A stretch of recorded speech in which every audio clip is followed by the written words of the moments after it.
hoy. Sí, ya acabo de hacerlo. Listo, ya Ah, está bueno, funcionando. dale, tranquilo. Listo, muy bien.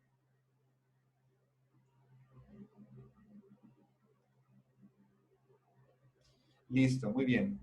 Entonces, como les decía, hoy vamos a describir el concepto de grado de direccionabilidad, que junto con el de movilidad que ya describimos, nos va a permitir definir el concepto de maniobrabilidad.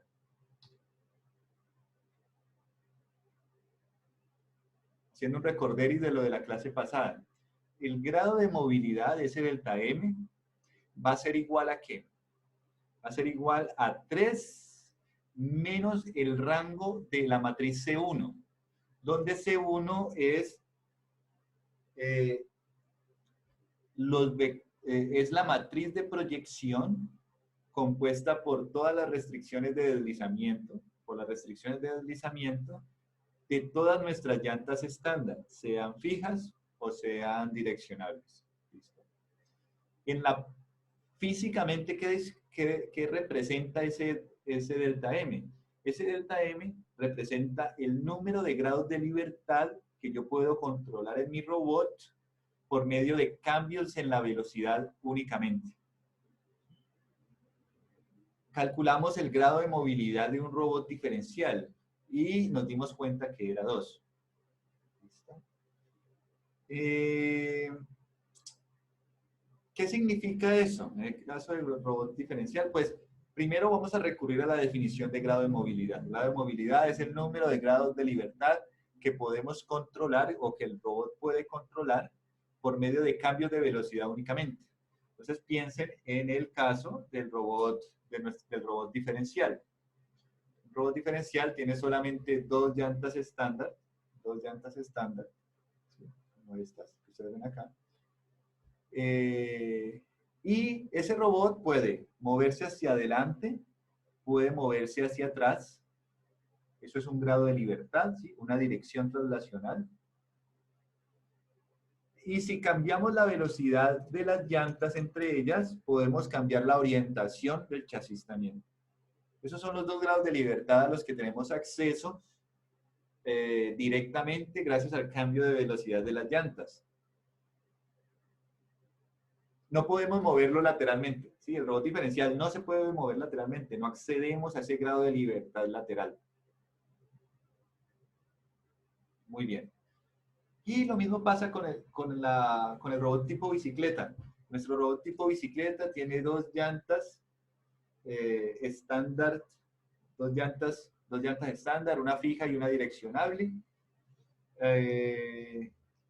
Y por medio de cambios de velocidad en las llantas, en la tracción de las llantas, solamente podemos ir hacia adelante o hacia atrás. No podemos movernos lateralmente, ni tampoco podemos cambiar la orientación del robot, en el caso de la bicicleta. Ahora vamos a referirnos al grado de direccionabilidad. La direccionabilidad tiene un impacto indirecto en el número de grados de libertad que yo puedo acceder o que puedo controlar en mi robot. ¿Qué quiere decir eso? ¿Cómo así? Vamos a pensar en el caso de nuestro robot, de un robot tipo Ackerman. ¿Sí? Entonces, las llantas traseras son estándar fijas y las delanteras son direccionables. Las podemos direccionar. Gracias a cambios de velocidad en el chasis, gracias a cambios de velocidad en las llantas, solamente podemos movernos hacia adelante o hacia atrás. ¿Sí? Un solo grado de movilidad. El robot tipo carro tiene solamente un grado de movilidad. Pero ¿qué pasa si yo cambio la dirección de las llantas delanteras y las actúo? Y actúo las llantas. Además de moverme hacia adelante o hacia atrás, ahora puedo cambiar la orientación del chasis. Entonces, después de cambiar el ángulo de la llanta direccionable, el robot si hacemos que el robot se mueva hacia adelante, ¿sí? O hacia atrás, él puede cambiar la orientación del robot. ¿Listo? Muy bien. Entonces, ese grado de direccionabilidad lo vamos a calcular de la siguiente manera. Como el rango de la matriz C1S.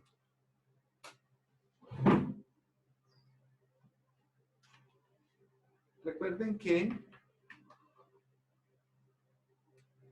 nuestra matriz C1, que es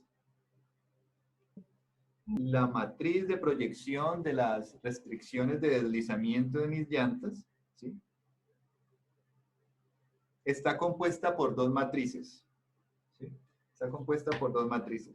Una es C1F, que es la matriz C1 de las llantas fijas, y C1S, que corresponde a los vectores de proyección de la restricción de deslizamiento de las llantas direccionables. ¿Sí? C1 está compuesta arriba de C1F y abajo de C1S. Entonces, lo que nosotros vamos a hacer es que, recuerden que para calcular el rango de la matriz, para calcular el grado de movilidad, yo recurro al rango de la matriz C1. Para calcular el grado de direccionalidad, vamos a recurrir, en lugar de recurrir a C1 completa, vamos a recurrir única y exclusivamente a C1S. A C1S.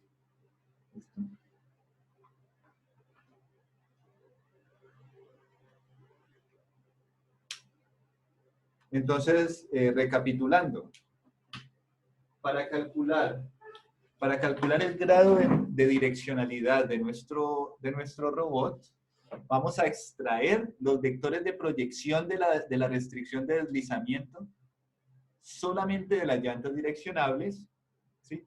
Y a esa submatriz le calculamos el rango. El rango de esa matriz es a lo que llamamos el grado de direccionalidad. Tengan en cuenta lo que significa ese rango. Así como pasa en el caso de C1 solamente, en el caso de C1S, el rango de esa matriz también representa el número de restricciones independientes, pero ahora generadas por llantas direccionables únicamente.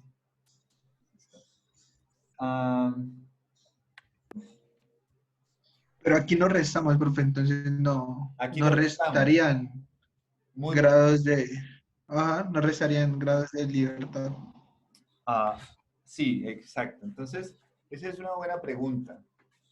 En el caso de grado de movilidad, nosotros partimos de 3 y después, gracias a cada restricción independiente, vamos bajando el grado de movilidad. ¿Listo?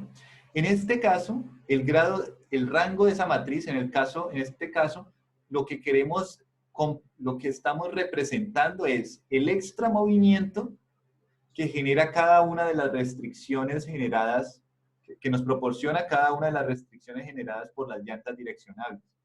Eso lo podemos ver en el caso del robot tipo Ackermann. ¿Sí? Miren que gracias a cambios de velocidad en el robot Ackermann solamente podemos ir hacia adelante o hacia atrás. Pero gracias a la llanta direccionable independiente que tenemos, ya puedo girarlo. ¿Sí? Entonces, por eso, esa restricción independiente me está aportando un nuevo grado de libertad. ¿Sí? Entonces, sí, aquí la lógica cambia un poco. Aquí cada restricción independiente de estas me está aportando un nuevo tipo de movimiento, que es un movimiento que me permite cambiar la orientación del robot en el caso del robot Ackermann. Muy bien. Entonces, recuerden que en el caso de movilidad, nosotros tenemos nuestra C1, que es esta de acá, y para poder calcular el grado, cuando nos referíamos al grado de movilidad, nosotros calculamos el rango de C1.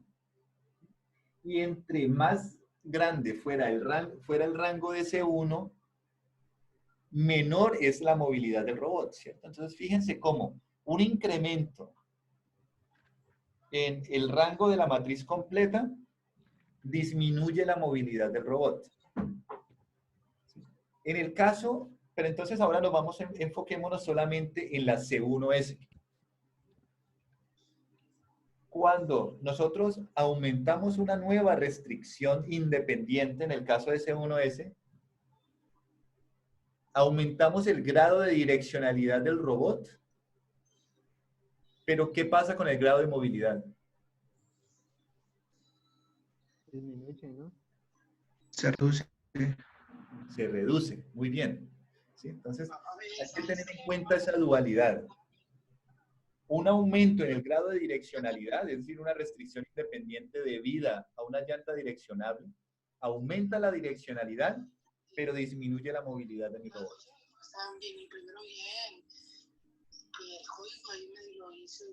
No sé si alguien está haciendo una pregunta, pero no se escucha. Pues un punto haciendo el código La del mano 1 y porque- el código del 2, o sea, que si uno hace el 1, pues 0,5 y el otro, pues 0,5, ¿no? Daniel, ¿puedes hablar más fuerte, por favor? Creo que Daniel estaba haciendo una pregunta. No, profe. ¿No? Ok, listo. Muy bien. Entonces, muy bien. Vamos a ponerle emoción a esto.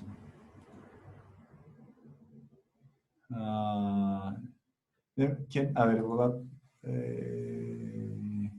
Brian, dame por favor un número del 1 al 8. 6. 6. 1, 2, 3. Gracias. 4, 5, 6. Con gusto, profe. ¿Ah? Jonathan Castañeda. Sí, ¿Puedo hacer una profe. pregunta? Entonces, un incremento en el grado de direccionalidad del robot, ¿qué efecto tiene sobre el grado de movilidad? Lo reduce. Eso, bien. No, yo sé que ustedes mantienen pendientes, gracias. Ahora, Bueno, profe. listo, muy bien. Entonces, resulta que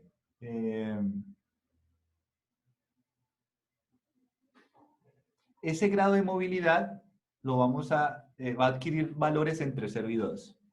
0 significa que no tenemos ninguna llanta direccionable y 2 significa que tenemos dos llantas direccionables independientes. Entonces, ¿y por qué no puede ir hasta 3? ¿Por qué no puede ir más de 2? Porque si nosotros tenemos 3 llantas direccionables independientes, ¿qué va a pasar? Pues en la movilidad no se mueve, o sea, quedaría sin grados de movilidad. Exacto, el robot se quedaría quieto porque vamos a tener más de dos, vamos a tener más de un ICR. ¿Sí? Más de un ICR. Entonces, si tenemos una tercera llanta direccionable independiente, eso ya no va a aportar nada. ¿Listo? Entonces no me interesa. Por tanto, el grado de direccionabilidad va entre 0 y 2.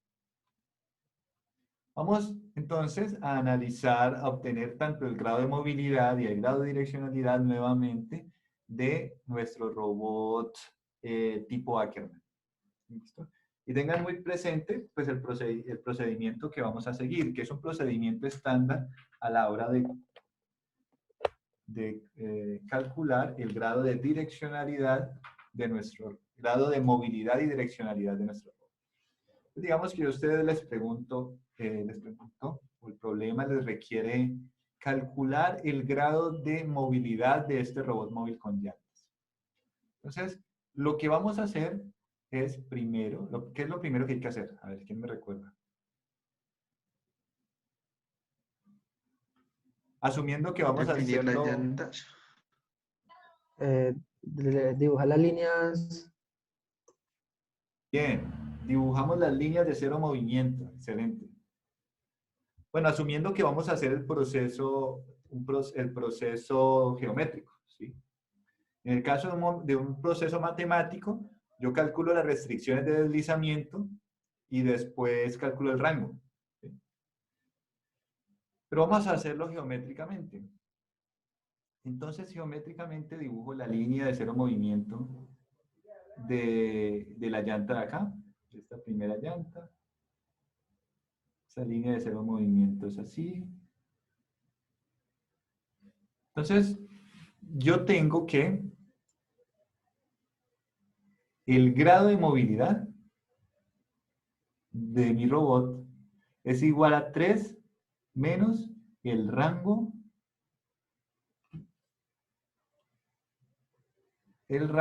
de la matriz C1. ¿Listo? ¿Pero qué es el rango de la matriz C1? No quiero hacerlo matemáticamente, quiero hacerlo geométricamente. Yo sé que el rango de C1 es el número de restricciones independientes generadas por llantas estándar. Entonces, esta es una restricción independiente, sí. ¿Por qué? Porque hace que el ICR de mi robot solamente pueda estar en esta línea, ¿sí? Y no me canso de explicarlo, muchachos, porque eso tiene que volverse cultura general. Si yo tengo mi robot y mi robot es omnidireccional, yo puedo poner el ICR en cualquier parte. Puedo ponerlo aquí porque ese robot puede hacer esto. Puedo ponerlo acá porque ese robot puede hacer esto. Puedo ponerlo acá porque el robot puede hacer esto, ¿sí? Entonces, en el caso de un robot omnidireccional, el ICR está en cualquier parte. Ahora vamos a ver si esa llanta estándar que pusimos, una llanta estándar que vamos a poner, genera una restricción independiente. En el momento en el que yo pongo mi llanta direccional, mi llanta estándar, perdón, aquí, si yo la pongo aquí, se me genera una línea de cero movimiento, a lo largo de la cual va a estar el ICR. El ICR ya no va a poder estar adelante, ya no puede estar atrás, tampoco, ¿sí? Porque el robot ya no va a poder hacer este tipo de giros. El ICR va a estar acá, porque este tipo de giros sí los puedo hacer, o va a estar acá, porque este tipo de giros sí lo puedo hacer. Entonces, ya que esta llanta generó un cambio en el ICR, entonces puedo decir que eso me generó una restricción independiente. ¿Listo? Entonces, es 3 menos 1 de esta restricción. Ahora vamos a ver la siguiente llanta y dibujamos la línea de cero movimiento para esta llanta.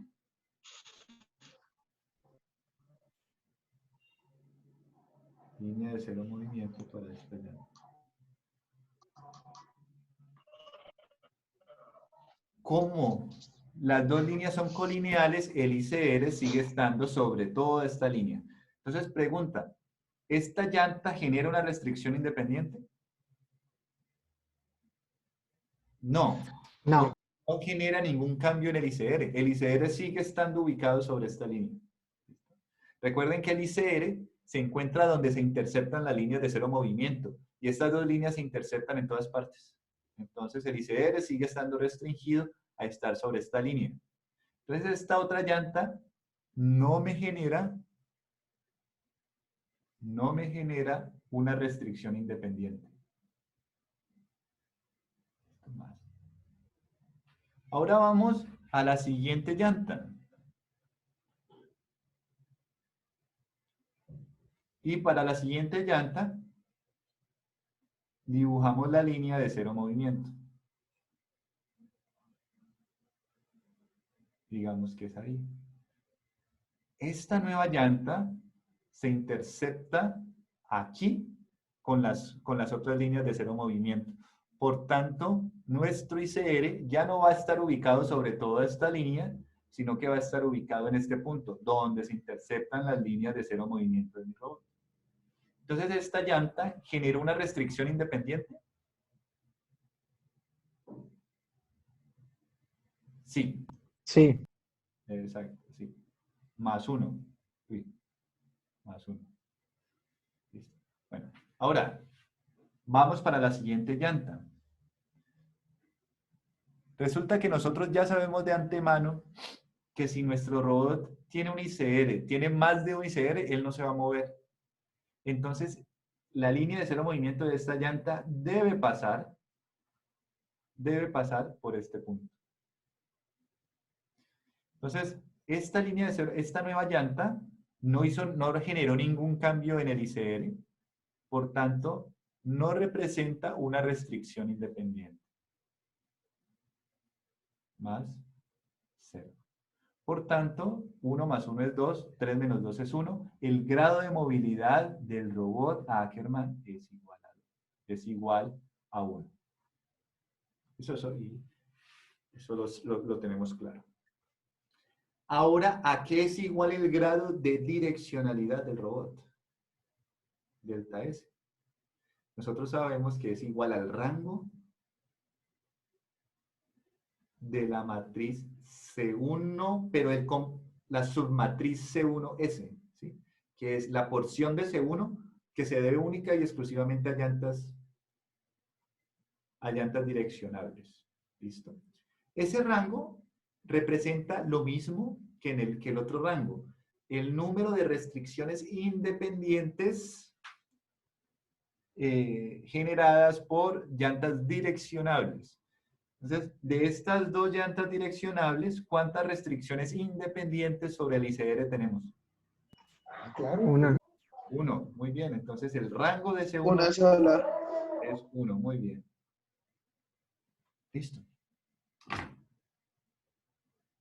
Entonces, ya logramos calcular el grado de direccionabilidad y el grado de movilidad de un robot tipo Ackermann. Ese robot tiene ciertas características, como que el número de llantas fijas es 2, el número de llantas direccionables es 2. El rango de C1F, es decir, de la C1 que se debe solamente a llantas fijas, es 1. ¿Sí? Porque de estas dos, solamente una es independiente. Y el rango de C1S es 1, porque el rango de estas dos solamente hay una independiente. ¿Sí? Tenemos que el grado de movilidad es 1 y el grado de direccionalidad es 1 también. ¿Alguna duda hasta el momento? ¿Comentario? No, profe. Vale.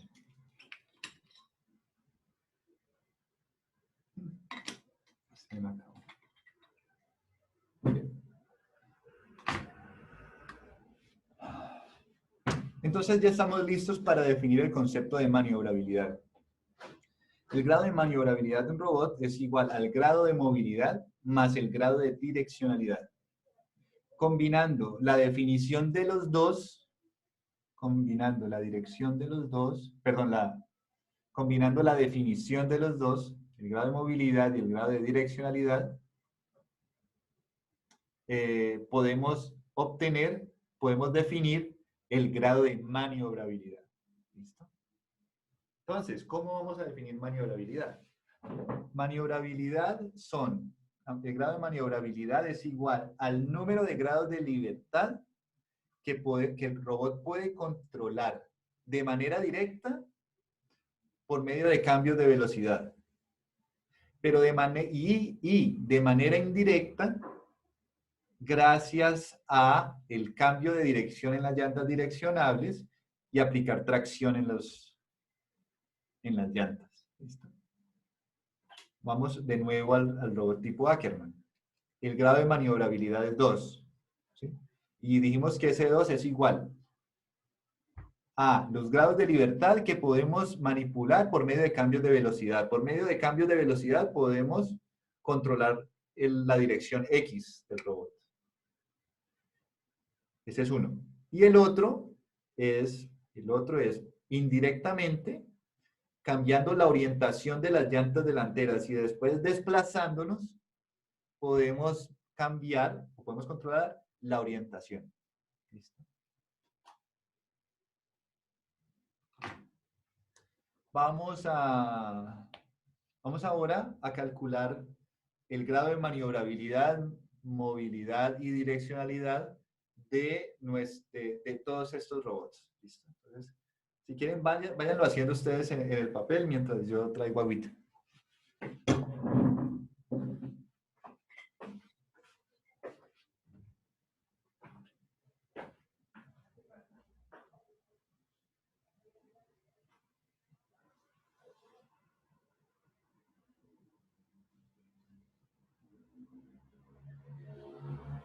A la demás como envidiosa.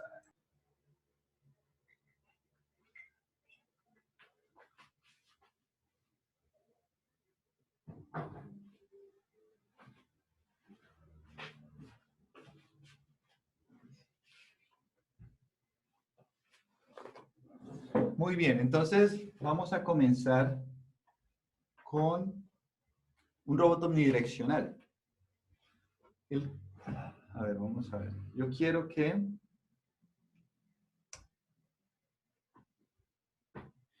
Jason me explique el robot omnidireccional.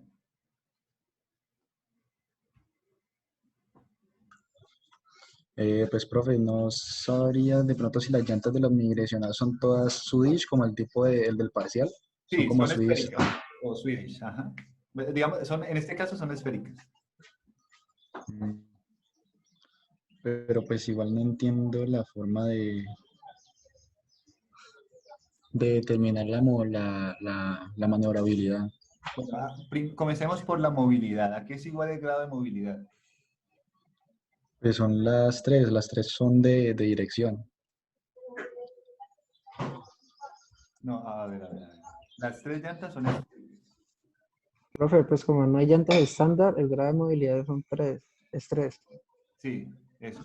Bien, Diego. Pero entonces, espérate, Jason, yo quiero que vos lo entendas también. Eh, el grado de movilidad, como lo dijo Diego, es igual a 3 menos el rango de la matriz C1. ¿A qué es igual? ¿Qué es la matriz C1, Jason? Ahí no es donde está la información de las restricciones de cada una de las ruedas, de Las las ruedas restricciones, direccionables, de las ruedas sí, estándar, ¿cierto? sí, de las estándar. ¿Cuántas llantas estándar hay en ese primer robot? Mm, Estándar, pues ninguna, no son todas esféricas. No, muy bien, entonces 0. Por tanto, ¿a qué es igual el rango de C1? El rango de C1 pues sería 0. Eso, el rango de una matriz vacía es 0. Entonces, el grado de movilidad es igual a... El de movilidad sería igual a 3. Eso, excelente. Ahora, el grado de direccionabilidad. ¿Cómo calculo el grado de direccionabilidad? Ese sí no sé, profe. Es el rango de la matriz C1S, es decir, las proyecciones, ¿sí? La matriz de proyección de las llantas direccionables, solo de las llantas direccionables. ¿Cuántas llantas direccionables tenemos ahí? Son las 3, ¿no? No, las tres son esféricas. Las llantas direccionables, recuerda que son llantas estándar direccionables, ¿sí? Ah, ya. Entonces no hay ninguno. Entonces, ¿a qué es igual el grado de direccionabilidad? ¿A qué es igual el rango de C1S entonces? 0. Es 0. Por eso el grado de direccionabilidad también es 0, porque es igual al rango de esa matriz.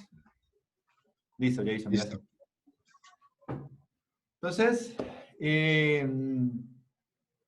básicamente, si nosotros no tenemos ninguna llanta estándar, el grado de movilidad es 3, porque no hay restricciones. Y si no tenemos ninguna llanta direccionable, el grado de direccionabilidad es 0. Bien. Yo quiero que ahora John Alexander me explique el robot diferencial.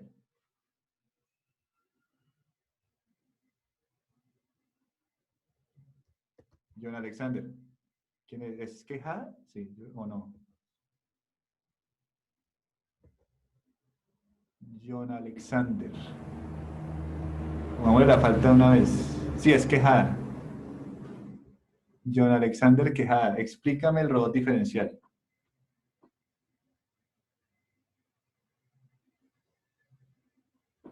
Vamos a llamar a la lista. Rápido. Listo, vamos a llamar a lista. Presente. ¿Quién? ¿Quién dijo presente? Ni idea, profe. Control de asistencia.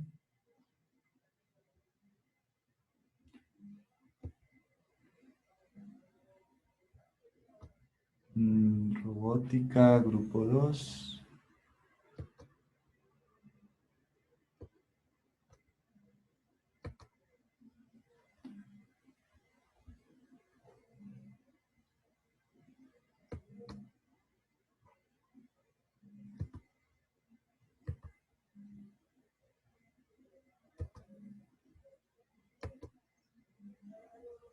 Listo. Entonces, Brian Aguirre.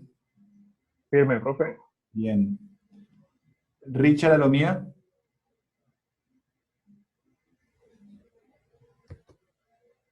Richard Alomía. Procedo a ponerle la falta a Richard Alomía. Le puse la falta a Richard Alomía. Cristian Carrillo. Listo. Daniel Cerón. Presente. Profe, Fernando creo que Marín. Cristian levantó la mano. Sí, sí. Ya. Sí, yo vi. Gracias. ¿Fernando? ¿Fernando está?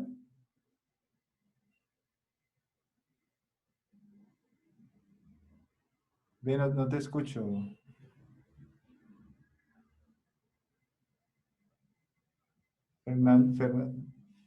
No. Fernando Marín. No, Fernando no está. Creo. Fernando Marín no está. Entonces, le pongo la falta a Fernando Marín. Listo. Luis Morales. Aquí estoy. John Quejada. John Alexander Quejada. Listo, entonces le pongo la falta a John Alexander Quejada. Ya, pero ¿me estaba llamando? Es que no estaba aquí en el portátil, estaba en la cocina. Hace rato, John. Ah, qué pena.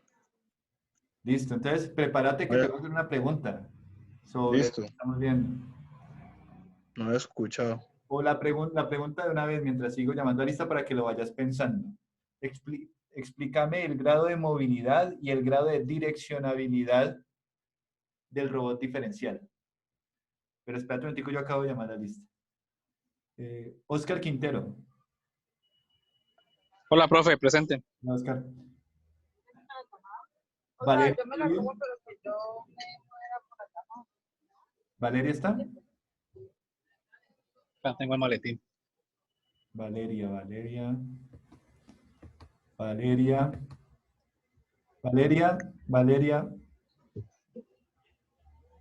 levanta la mano, di algo. Me estoy disponiendo a ponerle la falta a Valeria.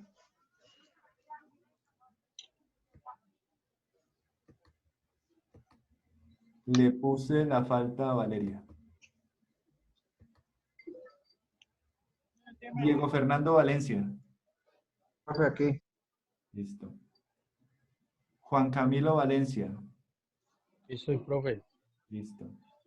David Yunda. Sí, profe. Listo. Muchachos, le puse falta a Richard Alomía, a Fernando Marín y a Valeria Rubio. Listo. Bueno, a ver, está quedando ya vacío el segundo, sí. Ahora que se hace falta mucha gente para llegar al tercero. Que si va a llegar mucha gente. Ah, no, nadie sabe, yo creo que no.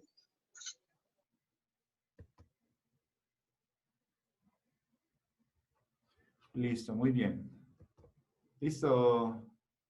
Listo, John, puedes respondernos. Los de la mañana, profe. ¿Cómo? Los de la mañana, profe. La asistencia. Ah, verdad, verdad. Listo, los de la mañana, por favor. Luca, ¿sí? Giuseppe. Jason Sí, Rojas. señor. Jason Rojas. Jonathan, ¿cierto?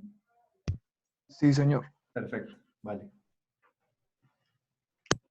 Profe, qué pena, Listo, muy bien. usted llamó asistencia, que fui un momento al baño. Ay, Valeria. Y ya cerré eso. Vale, bueno, ya.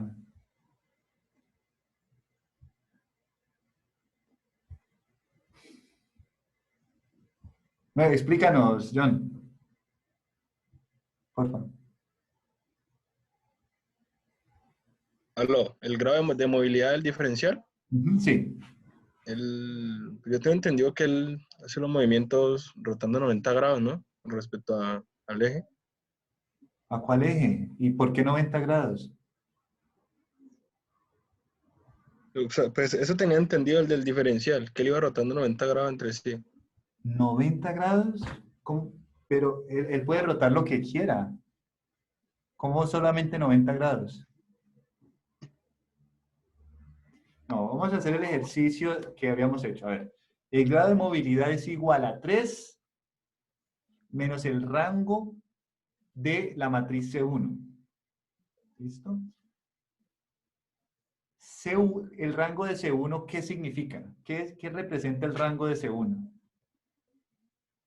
Pues, profe, hay dos llantas estándar fijas, una independiente, o sea que el rango es 1. Ajá. Muy bien. Sí, Diego. Entonces, John, el rango, como dice Diego, el rango de la matriz C1 es... El rango de la matriz C1 es 1. ¿Sí? Tenemos una sola restricción independiente. Entonces, ¿cómo calculo el grado de movilidad?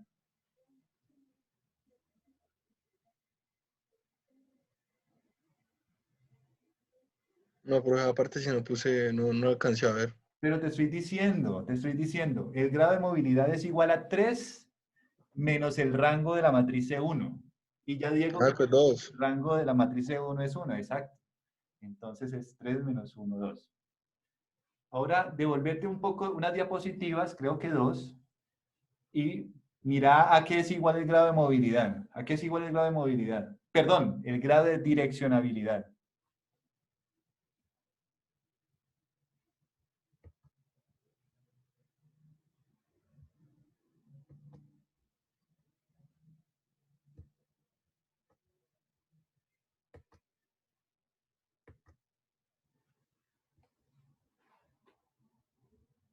John, ¿a qué es igual el grado de direccionabilidad?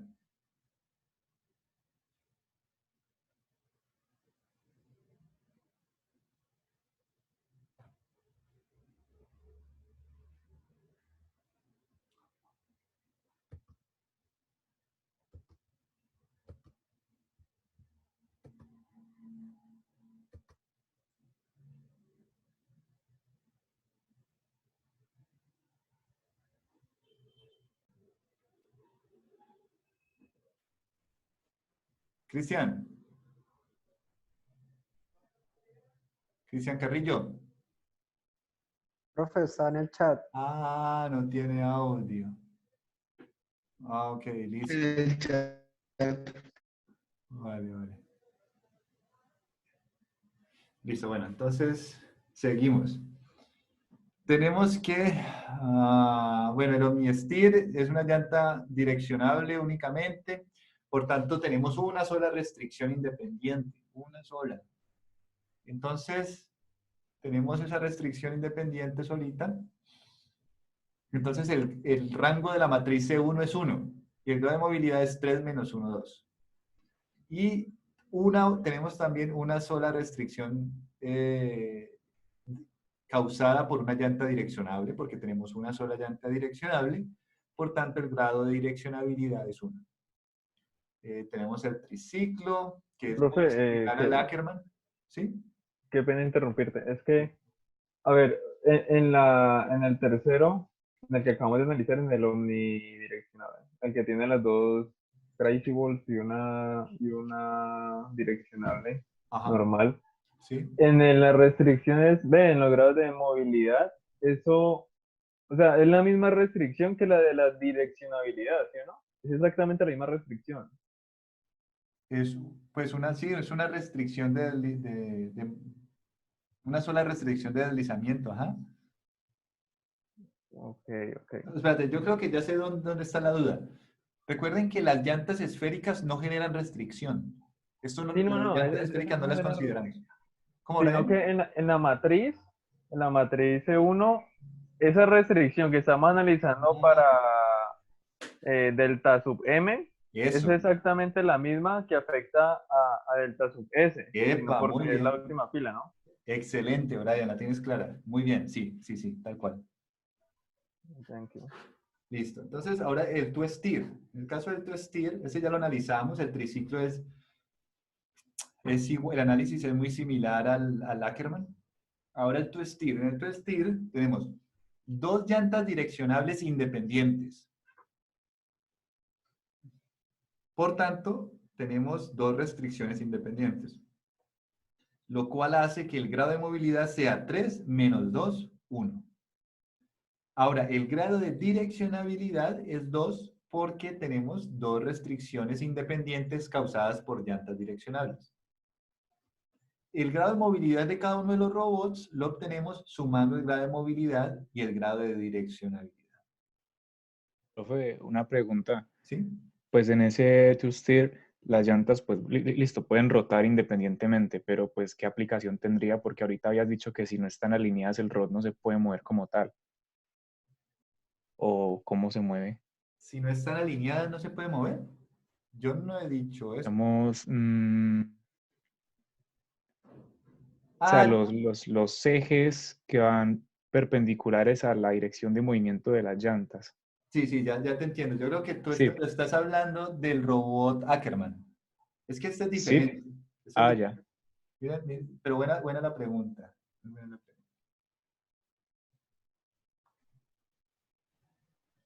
En el caso este es un robot, este es un two-steer. Entonces, ¿qué significa que estas dos sean independientes? Bueno, las dos generan unas líneas de cero movimiento. Esta es una. Y esta, y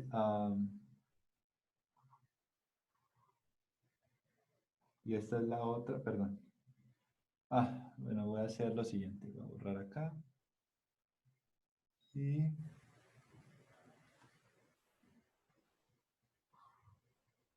esta es una. Y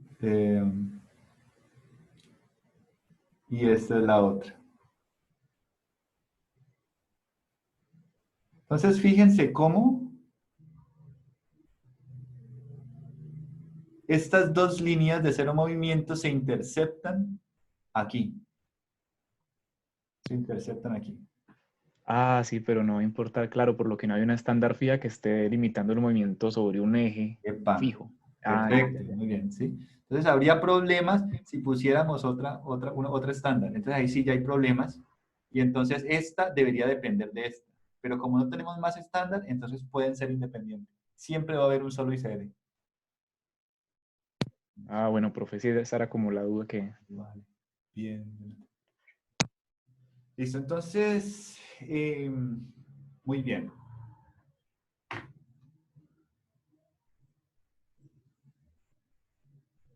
Vamos a ver este caso, un caso particular de un robot que se llama el Synchro Drive Configuration Robot.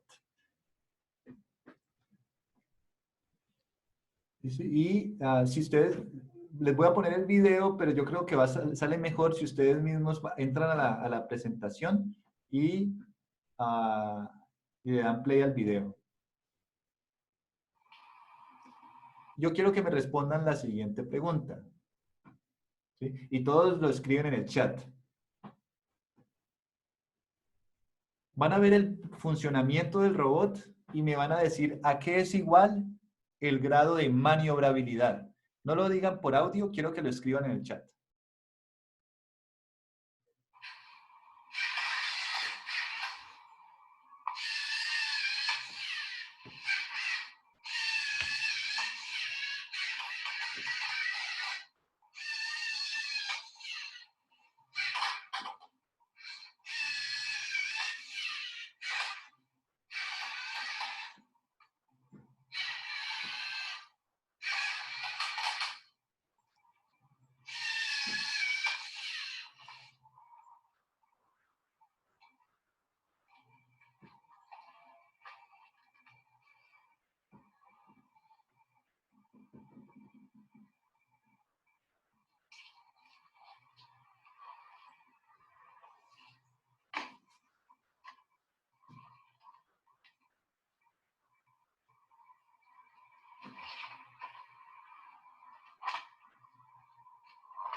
A ver, ¿ya cuántos han respondido? ¿A qué es igual el grado de maniobrabilidad del robot? Tenemos una respuesta, tenemos dos respuestas.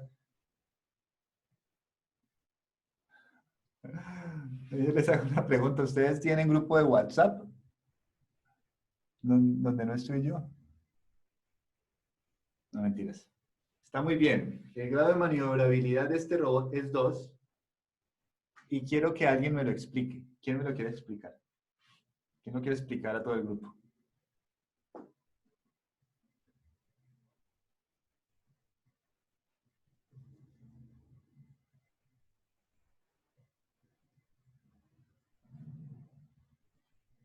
¿Ustedes me están escuchando? Sí, profe. Listo. Brian, explícanos, ¿por qué es 2? ¿Ah, Brian respondió? No, vamos a ver a alguien que haya respondido. Valeria, ¿por qué es 2 el grado de maniobrabilidad de ese robot?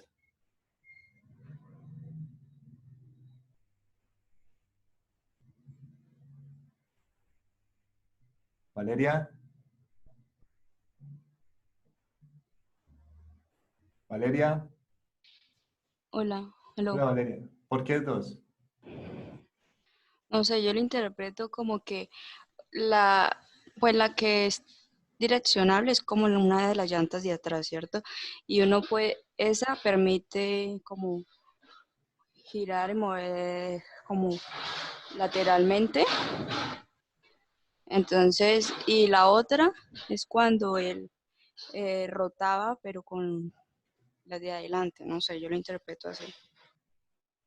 Sino que es que, bueno, no sé, de pronto viste el diagrama del robot, pero yo quiero que lo hagan a partir del dibujo. Piensen en la definición del grado de maniobrabilidad. El grado de maniobrabilidad corresponde al número de grados de libertad que yo puedo controlar directamente cambiando la velocidad de las llantas y indirectamente cambiando la dirección de las llantas y actuando el robot. Entonces, uno puede definir visualmente el grado de maniobrabilidad de un robot al ver en total cuáles son los grados de libertad que puedo manipular directamente. ¿Sí? Entonces yo quiero que vuelvan a ver el video y se pregunten, ¿cuántos grados de libertad está controlando ese robot?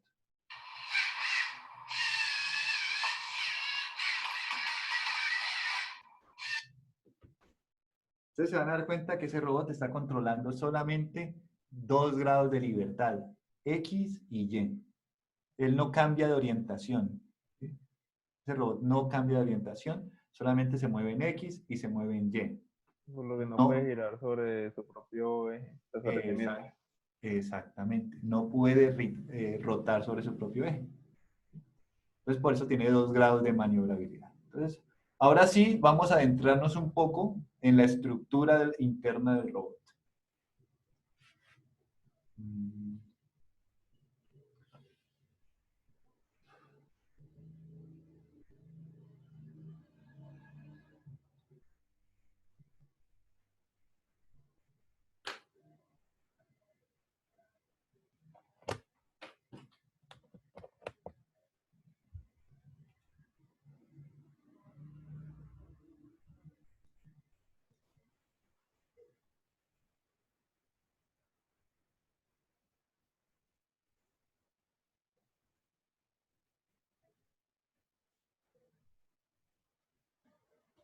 Listo, entonces, fíjense en la estructura, en la estructura del robot.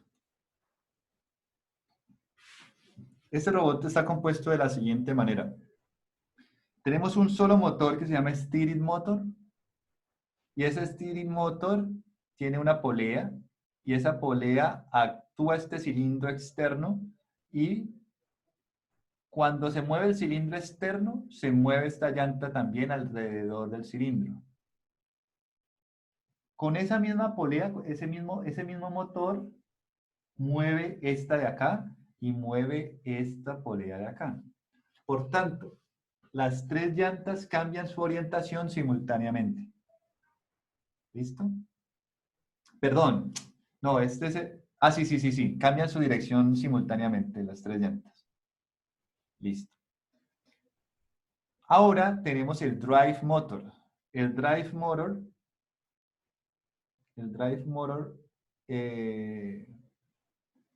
se encarga de actuar las llantas. Entonces, este drive motor se actúa y aquí esta polea se mueve, y esa polea, por medio de una transmisión diferencial, hace que esta llanta se gire también.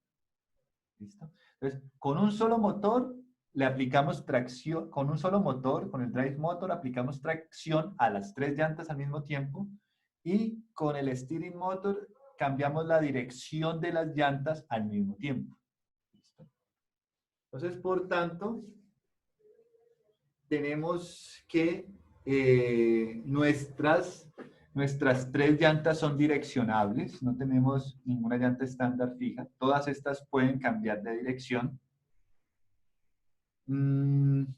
pero son dependientes, una depende de la otra. ¿Listo? Entonces tenemos un solo motor de dirección, por tanto el grado de direccionabilidad es 1.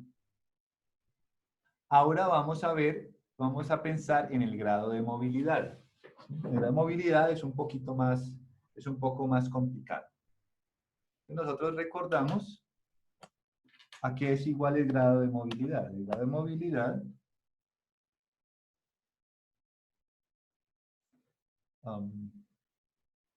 nuestro grado de movilidad es igual a 3 menos el rango de C1. El rango de C1. ¿Y a qué es igual el rango de C1? Eso ya lo sabemos, es el número de restricciones independientes. Listo. Entonces, miren, fíjense que a medida que yo cambio la orientación de mis llantas, ellas van a tener líneas de 0 movimiento que son paralelas. ¿Sí? Todas las líneas de 0 movimiento son paralelas. Entonces vamos a ver el efecto de cada una de ellas a la hora de restringir el ICR. Entonces, nos imaginamos primero que el robot es omnidireccional. ¿Sí? Puede cambiar orientación en X, en Y y también, y también la orientación. ¿Sí? Posición en X, posición en Y y también orientación. Y adicionamos. Entonces, en el caso del robot omnidireccional, el ICR puede ir en cualquier parte. Puede ir en cualquier parte. En el momento en el que adicionamos la primera llanta direccionable, ¿qué pasa con el ICR? Ya se fija sobre esa línea, profe. Exacto, bien. Entonces ese ICR tiene que ir sobre esta línea. Va sobre la línea. ¿Qué pasa cuando nosotros adicionamos la restricción de la siguiente llanta?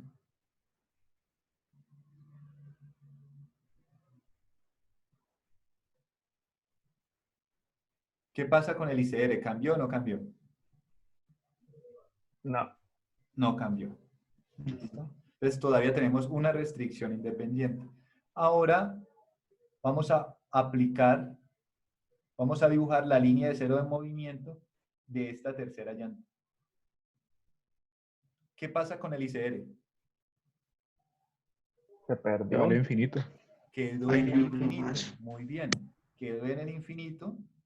Entonces, ¿cuántas restricciones independientes tenemos? 2.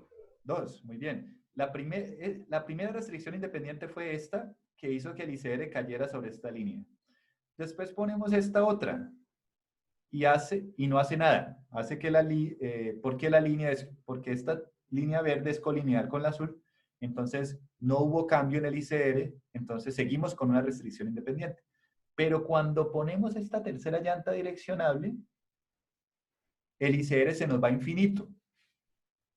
Entonces, esta sí cuenta como una restricción independiente, porque de pasar el ICR a estar sobre esta línea, ahora se fue para infinito. Entonces, ¿a qué es igual el grado de movilidad? A 1, porque sería 3 menos 2. Exacto. 3 menos 2. Eso. Listo. Muy bien.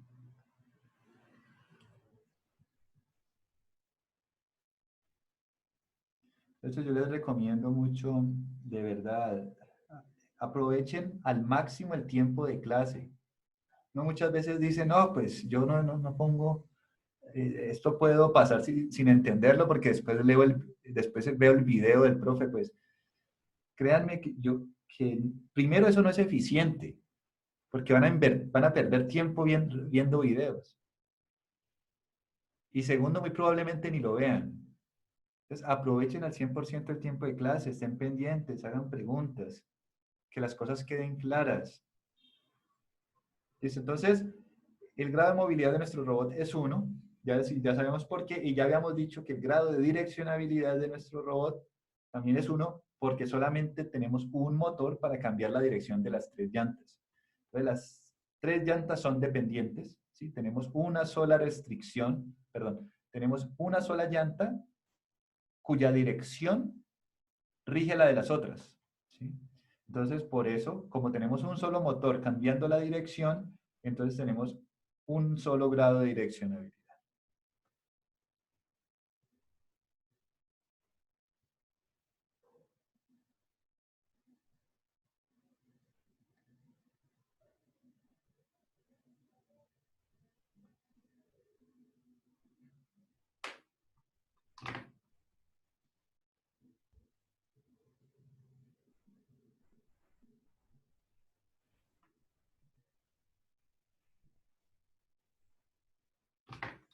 Bueno, este robot no es omnidireccional, aquí está equivocado porque este robot se puede mover en cualquier dirección, pero no puede cambiar de orientación. O sea, él es omnidireccional, pero traslacionalmente, no desde el punto de vista de orientación.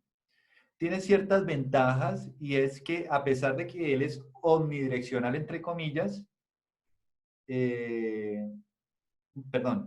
entonces, siendo omnidireccional, entre comillas, calcular la posición del robot a partir de los encoders es más fácil que calcular posición a partir de encoders en el caso de un robot realmente omnidireccional, ¿sí? Porque ponerle encoders a una llanta esférica es complicado y hay que hacer varios cálculos para, en el caso de las llantas Swedish. Entonces, como estamos obteniendo omnidireccionalidad, entre comillas, con llantas direccionables, que se les puede acoplar fácilmente el encoder, entonces hacer dead reckoning es más fácil. Recuerden, dead reckoning es calcular la posición del chasis del robot a partir de los encoders de las llantas. Listo. Pero tiene ciertas desventajas. Primero es que como la transmisión se hace por medio de bandas, entonces tenemos backlash. Y adicionalmente, a pesar de que en teoría todas las llantas deberían ser actuadas al mismo tiempo, en la práctica no es así. En la práctica, primero una de las llantas se actúa, después la segunda y después la tercera, y eso hace que Qué pena, el ¿qué es impulso sea backlash? asimétrico. ¿Cómo? Qué pena, ¿qué es backlash? Ah, backlash. Vale, backlash. Vamos a ver si... ¿Cómo hago? A ver. Ah, no, sí, ya. Digamos que ustedes tienen una transmisión por banda, ¿sí? Entonces,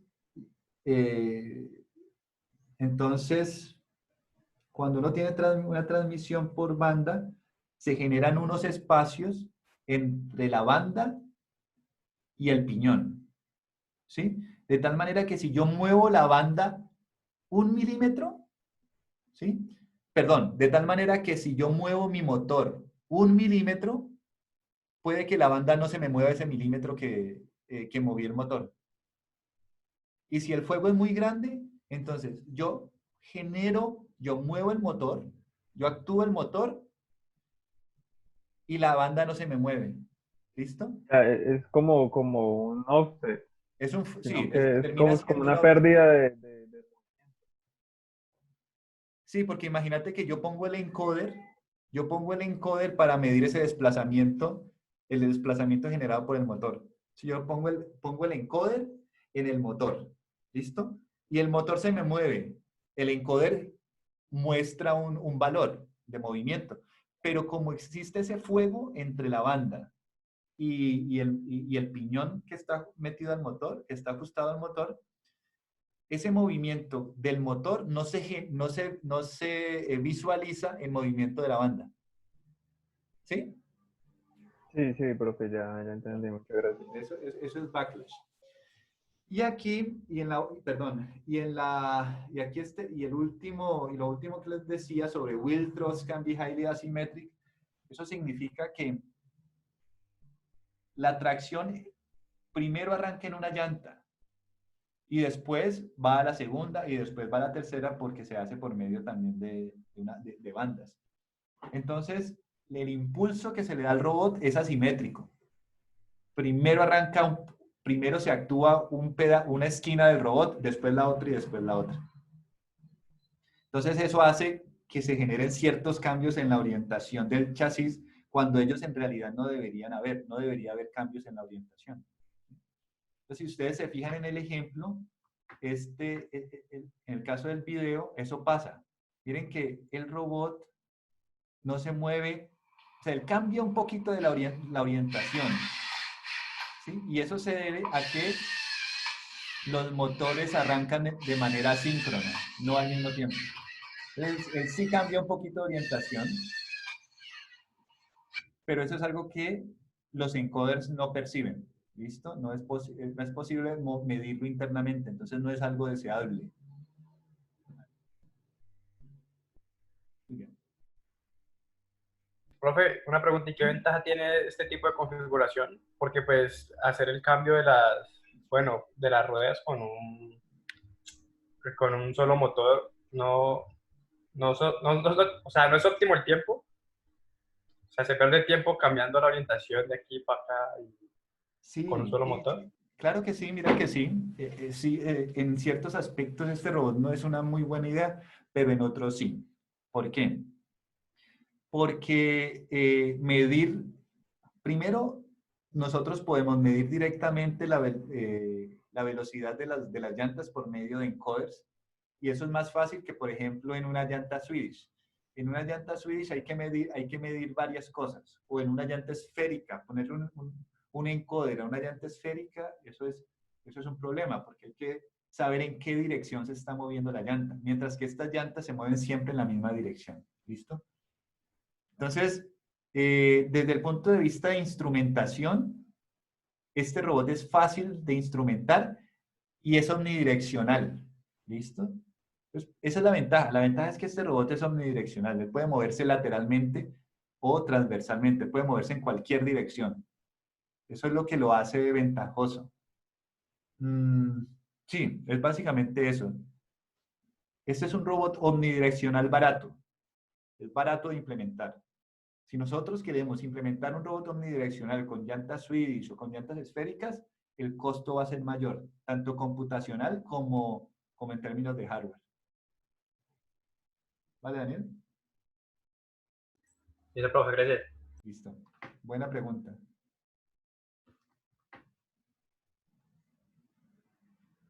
Entonces,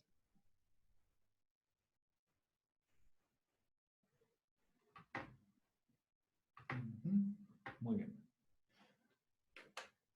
Nosotros hasta el momento hemos hablado sobre la maniobrabilidad del robot y los grados de movilidad, los grados de libertad que podemos controlar instantáneamente. ¿Listo? En el marco de referencia local de nuestro robot. Pero resulta que es lo que más, algo que también nos interesa muchísimo, es saber cuáles son los grados de libertad de nuestro robot en el espacio de trabajo. Es decir, en el marco de referencia global. Nosotros ya hemos analizado los grados de libertad que tenemos en el marco local, ¿sí? Pero ahora vamos a hablar de los grados de libertad, pero en el espacio de trabajo, ¿sí? Y pues ahora parece un poco extraño, pero son diferentes y vamos a entender por qué son diferentes.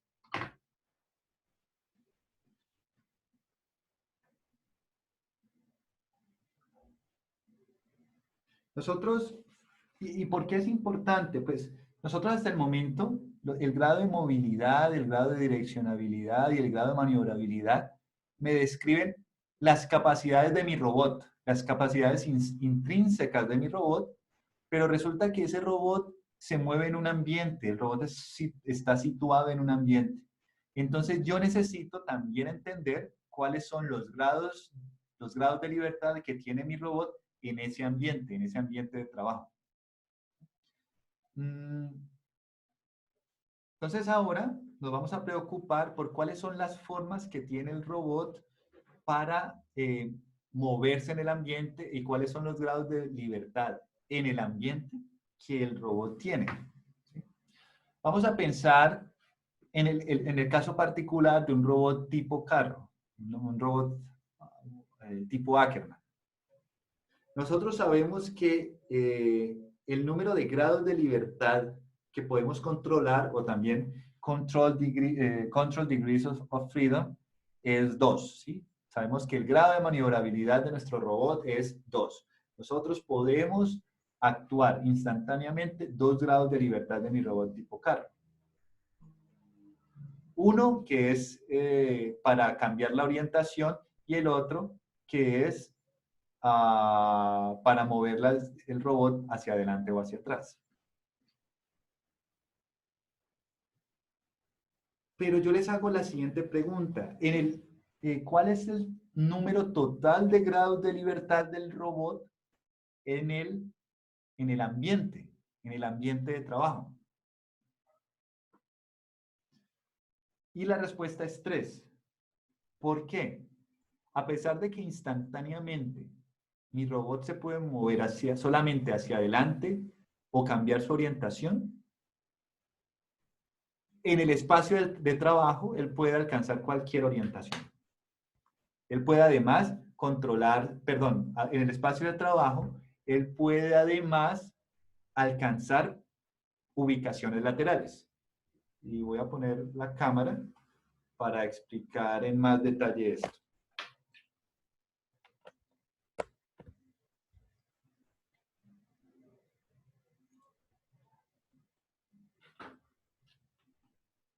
Muy bien. ¿Me están viendo?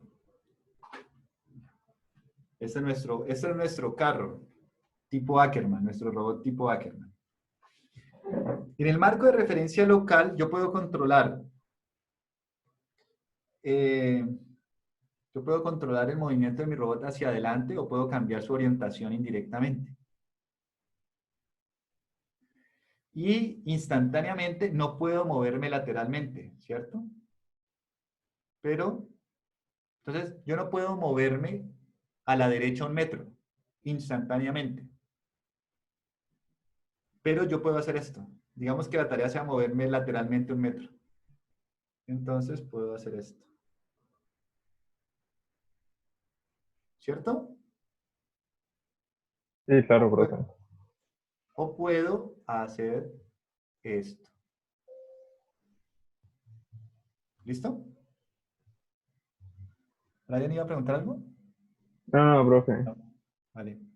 Listo. Entonces, el robot tipo Ackerman tiene 2 grados de libertad controlables, porque su grado de maniobrabilidad es 2, pero los grados de libertad en el espacio de trabajo son 3. Porque en el espacio de trabajo, él puede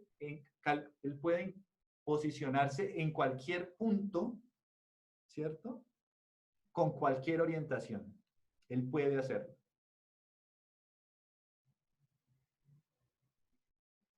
Entonces, por eso es importante, muchachos, ahora que nosotros seamos capaces de analizar cuál es el espacio de posibles configuraciones de nuestro robot, porque esos grados de libertad en el espacio de trabajo o el espacio de posibles configuraciones en el espacio de trabajo excede al grado de maniobrabilidad.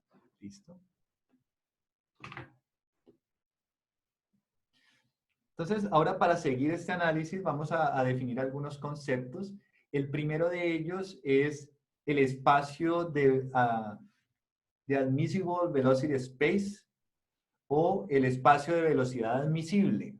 ¿Sí? ¿Qué es eso? El espacio de velocidad admisible es el espacio de velocidad que describe los componentes independientes de velocidad del movimiento, los componentes independientes de movimiento del robot, ¿sí? Y que el robot puede controlar independientemente, ¿sí? Básicamente, ese espacio admisible de velocidad es el espacio de velocidades que yo puedo controlar directamente en el robot. ¿Listo? Ese espacio tiene como dimensión el grado de movilidad. ¿Listo? Entonces, por ejemplo, en el caso del robot vamos a cambiar de ejemplo. En el caso del robot diferencial, el grado de movilidad dijimos que es igual a 2. Yo puedo moverme hacia adelante o hacia atrás y cambiar la orientación. Entonces, el espacio admisible de velocidad está compuesto por la velocidad en X y la velocidad angular del robot. Y la dimensión de ese espacio es 2. Vamos a pensar en un ejemplo, y ese ejemplo es el robot unicycle. Es básicamente una sola llanta estándar fija y con un sistema de pesos en la parte de arriba. Entonces esa llanta tiene un espacio admisible de velocidad de 2. ¿Sí? Esa llanta puede moverse hacia adelante o por medio de los pesos puede cambiar orientación. ¿Listo? No se puede mover lateralmente. Entonces, llegamos a la conclusión. Bueno, y el tamaño de ese espacio de velocidad admisible es a lo que se le llama grados de libertad diferenciable. Los grados de libertad diferenciable son el número de dimensiones en el espacio de velocidad admisible de un robot, ¿sí? O el número de velocidades que se pueden controlar de manera independiente. ¿Listo? Los grados de libertad diferenciable son siempre iguales al grado de movilidad de mi robot. Entonces, vamos a explicar esto, vamos a redondear esto. El grado de movilidad de mi robot me dice cuántos ejes o cuántos grados de libertad yo puedo controlar. ¿Listo? Eso me dice el grado de movilidad. Grado de movilidad son los grados de libertad que puedo controlar directamente por cambios de velocidad. Esos 2 grados de libertad me componen algo que se llama el espacio admisible de velocidad. ¿Listo? Esos 2 grados de libertad, vamos a ponerle un nombre, ¿sí? ¿Cómo se llaman los grados de libertad que yo puedo controlar directamente por usando cambios de velocidad? Eso se llaman los grados de libertad diferenciables. Ese es el nombre que se les da. Entonces, ¿es claro eso? El delta M, que es el grado de movilidad, me dice cuántos grados de libertad yo puedo controlar directamente por medio de cambios de velocidad. Y a esos grados de libertad les vamos a poner un nombre, y ese nombre son los DDoF, o grados de libertad diferenciables. En el caso de una bicicleta, ¿cuántos grados de libertad diferenciables tenemos? Tenemos 1, porque el grado de movilidad de la bicicleta es 1. En el caso de un robot omnidireccional, digamos con 3 llantas Swedish, el número de grados de libertad diferenciables es 3. ¿Sí? ¿Por qué? Porque tenemos que el grado de movilidad es igual a 3.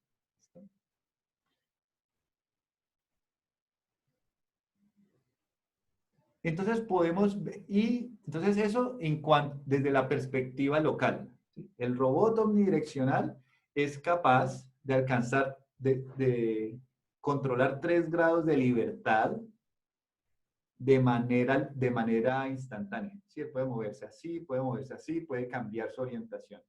¿Listo? Ahora vamos a pensar en el espacio de trabajo. En el espacio de trabajo, el robot omnidireccional también tiene 3 grados de libertad. Entonces, fíjense cómo el DDoF de mi robot omnidireccional, que es 3, ¿sí? Los grados de libertad que puedo controlar directamente por cambios de velocidad es 3, pero también los DOF, el DOF solito, va a representar los grados de libertad en el espacio de trabajo. El DDoF y el DOF del robot omnidireccional es igual a 3. En el caso del robot tipo Ackermann, ¿a qué es igual el DOF?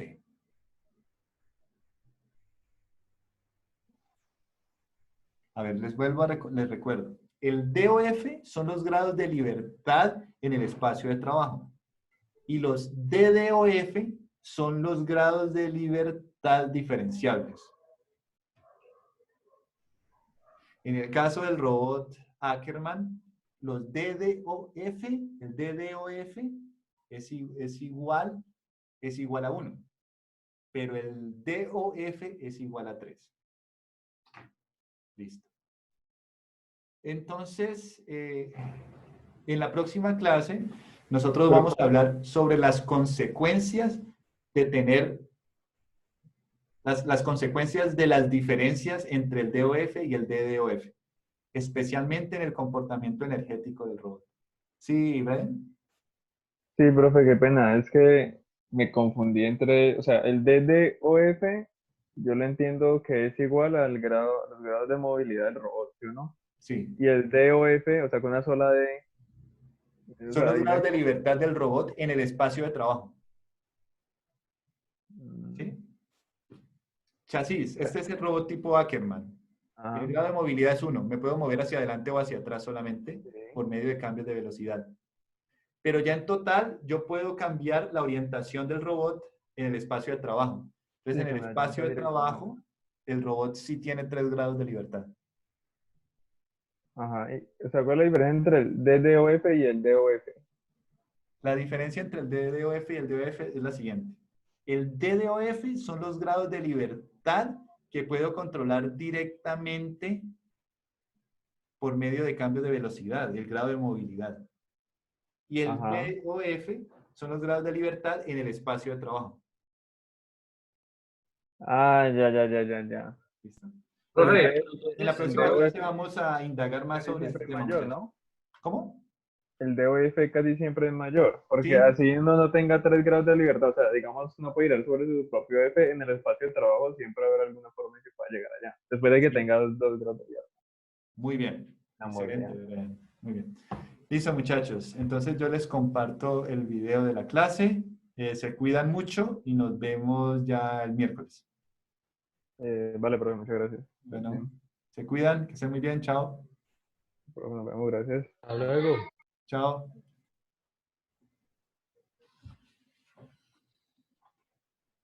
Hasta luego, profe. Hasta luego. Chao, Luca. Chao a todos.